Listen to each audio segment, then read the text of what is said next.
This presentation will cover some of the many particulars with regard to strategic moves that a company can make. Unlike Michael Porter or Richard Melt, these concepts provide the actual prescription for strategic activities. Many slides follow, so I'll try to move through these quickly, but you can scan them at your leisure since this is posted under the menu item for PowerPoints. Here's an overview of the topics that will be covered. Next, this is a very nice summary slide of some of the basic concepts in strategy. First, you'll notice at the top in green the 5 generic strategies. Under that in blue are strategic options, and we will talk about these in detail. Next in orange are the functional area strategies, which relate to the value chain. And finally, the idea of timing for strategic moves. There are many actions we can take relative to competitors. This slide shows competing with a lower price, achieving that lower price by improving cost, improving technology, adding new features, advertising, plant capacity, better lines, and better customer service. You can also attack a competitor's weaknesses. In this case, we see customers that are not being served or being poorly served. You can also look at the impact of marketing skills, success in geographic regions or segments that are simply being neglected by a rival. Ask yourself what competitors cannot do. This list shows a range of options from alternative technologies to exclusive agreements with distributors. Functional area strategies go back to Michael Porter's value chain. What can you do at the functional level in your organization to achieve cost or differentiation advantages simply by changing your processes or changing the way the existing processes are accomplished? This topic poses the question as to whether or not it is good to be a first mover in the market. If you can build your image and reputation before others, achieve cost advantages as the result of going first, acquire buyer loyalty, and behave so as to be preemptive, being a first mover should work very well. The disadvantages include incurring costs that followers might not incur as a result of you blazing the trail, or the inability to attract loyalty of buyers, and suffering at the hands of primitive technology that others can easily learn and leap over. However, there's no doubt that first mover advantages are real and significant. Consider this example from Amazon. Bezos undertook a massive building program in the late 1990s by adding 5 new warehouses and fulfillment centers. He spent $300 million to add warehouse capacity years before it was needed, but his goal was to move preemptively against potential rivals. I think we can agree that his first mover strategy succeeded in a dramatic way. Mergers and acquisitions are another important strategic approach. There are some differences in the terminology here. A merger connotes the idea of co-equal operations, while acquisition usually has to do with one firm buying all or part of another firm. Takeover is another approach. It was quite popular in the late 1980s and 1990s. I think we see it less now simply because the information playing field has been leveled due to internet technology. However, it can still happen in concept.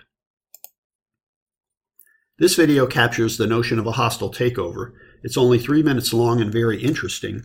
It will not play in this presentation, however you can view it in the module lesson or in the videos as they are posted in the menu to your left.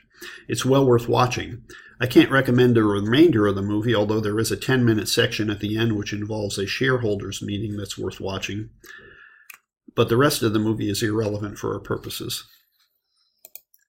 Here's a representation of the calculations that Danny DeVito does on the chalkboard to illustrate his point about the market value of the company. Here are some reasons why you would make an acquisition.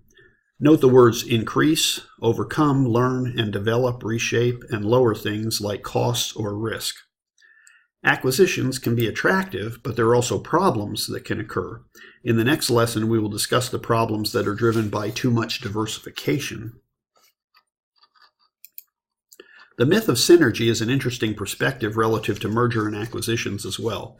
Sometimes synergies are an argument for merging, but as indicated here, there's no reason to merge 2 entities unless the result is greater than the sum of its parts. It is also the case that companies that are doing well are usually not for sale. In contrast, a company that is for sale might be having problems, in which case the CEO has probably already cut costs as low as possible. So adding value through a merger or acquisition may not be possible. The myth of synergy causes one company to pay too much for another. Another strategic move is integration. This is referred to as vertical or backward and forward integration. Ultimately, what you are doing here is either buying companies that supply things to you or buying companies to whom you sell. Recall Porter's 5 forces model. You are less subject to these forces with integration moves. These moves give you control and remove the middleman, but you might suspect, as with anything, there are advantages and disadvantages. It is advantageous for you to buy a supplier if the supplier is doing well on its own and making a lot of money off of you. There are other advantages concerning the capability to differentiate your product by controlling supplier input, as well as reducing risk since you control the availability of supply. If you buy buyers, it gives you better access to the market, accompanied by lower distribution cost. The disadvantages of integration include managing a larger process and committing the resources to do it, accompanied by the necessity to learn new skills and capabilities. Finally, you can get so locked into an industry that any change in the industry could significantly impact you in a negative way. Outsourcing is a strategy that can be effective in terms of both differentiation and cost. Both risk and cost can be reduced through outsourcing and can leave you the time to focus on your core competencies. Outsourcing also helps you to tap into a diversity of resources that you may not have at your disposal within your company. The problems associated with outsourcing include losing capabilities within the firm to do things and also losing touch with what it takes to really stay competitive. In theory, you could outsource everything, and with internet-based businesses, we actually see this being the case. But that approach involves a whole different set of competencies unrelated to bringing a particular product to market in a way that achieves competitive advantage. Finally, strategic alliances are an approach to achieving advantages in a market. In this case, no significant money or change in organizational structures occur. The focus is more on the product or service that can be achieved with an alliance. The firms remain separate but commit resources and capabilities based upon their individual competencies. Strategic alliances can be advantageous in numerous respects. The alliance ensures technology, competencies, supply chains, production scales, and market access patterns in a way that would not occur in the absence of a partner. Other advantages center around access to markets needing global presence, gaining knowledge of the culture, and learning skills and competencies formerly limited by geography. Similarly, a target industry which is foreign to a company can be made familiar through an alliance. As with any relationship, alliances are subject to the effectiveness of the working relationship and the willingness of each partner to retain their common objectives and priorities.